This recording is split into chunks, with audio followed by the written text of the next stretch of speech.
Let me show you how I create, set up, and differentiate my individual visual schedules in my self-contained classroom.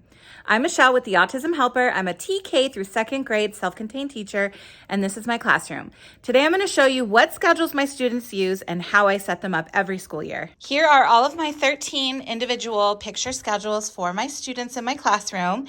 And these are not all the same. I will show you how I differentiate my schedules in just a minute. But I want to show you that I color code every single one of my students. So every student is assigned a color. So here is an example of how I differentiate my schedules for some of my students. This is a student that does very well with a picture schedule and just a removable icon to move it down when it's time to change centers. Now this schedule has removable icons where students are going to take their schedule, remove the icon, and match the icon to the corresponding center. This schedule template I purchased from Teachers Pay Teachers from a creator named Amy Grosbeck. And what I do is I go in, I put my icons onto the schedule, I print that out, then I laminate the schedule, I add Velcro, and I also take a blank piece of Astro Brights paper and laminate that as well. So let me show you. Every schedule is laminated, and we put Velcro on the back of every schedule, and then again on the back of the blank Astro Brights paper, so that when it is time to change a student's center rotation or a center group, all we have to do is remove the schedule and place the new rotation schedule on here. And that saves a ton of prep time and a ton of materials as well. Now here, Velcroed on are icons of a pencil box, and that is so that my students have that visual reminder to bring their pencil box to their direct instruction center. And this has been really helpful when decreasing those verbal prompts in the classroom. When color coding my schedules, I make sure every student also has a corresponding color for their independent center schedule. And then their desks also have their same color on here, so it's easier for them to find their desks. And then we also use anywhere in the classroom that might have their name on something, that color will be corresponding to their name so that they can start identifying their name and their color. And it just helps. It's one of those visual prompts that helps decrease the verbal, the gesture, and all the prompts. In addition to color coding my schedules, I also color code my centers so that students know that this is where their center is. It's just an additional visual prompt for students to help them become more independent. So as you can see, this is my orange center over here.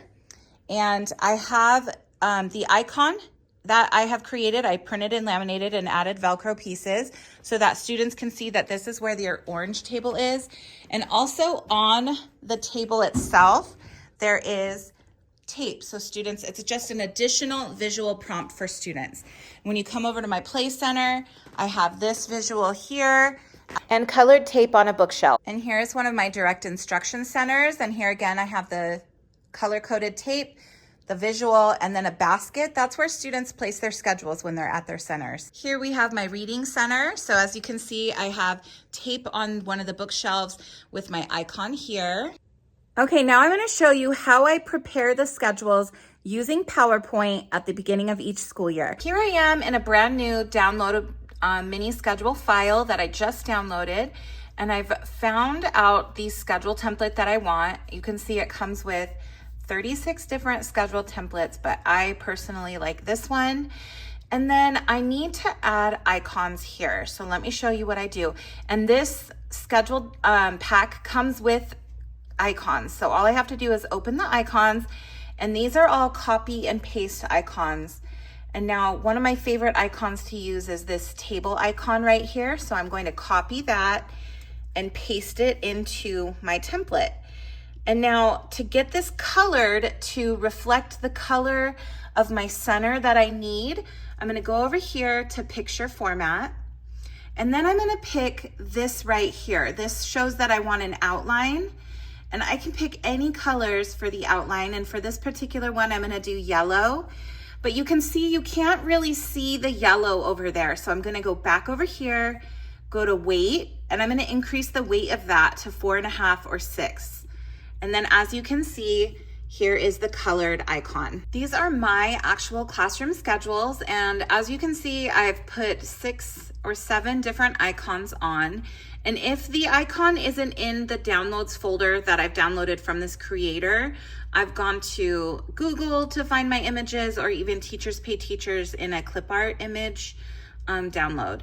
And so when I am ready to print my schedules, sometimes I will just move my icons and the words over, and then move all of my icons up so that I can print as many schedules as I need for my students. And because these come 2 to a sheet, I'm able to make 2 schedules at a time, and I will usually print 2 copies so that I have 4 schedules total, just in case schedules get ruined or damaged. I always have extras on hand. This is another sheet that I've created within the same document. I like to keep my schedules and my icons all in the same document so that I know exactly where to find them.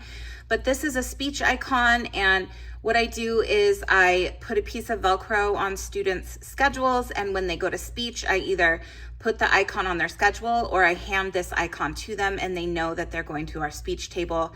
And the speech table is black, so that's why this one has been color-coded black. For more tips and tricks on how to help you help children with autism, like and subscribe to the Autism Helper on YouTube, and check out the blog and resources at theautismhelper.com.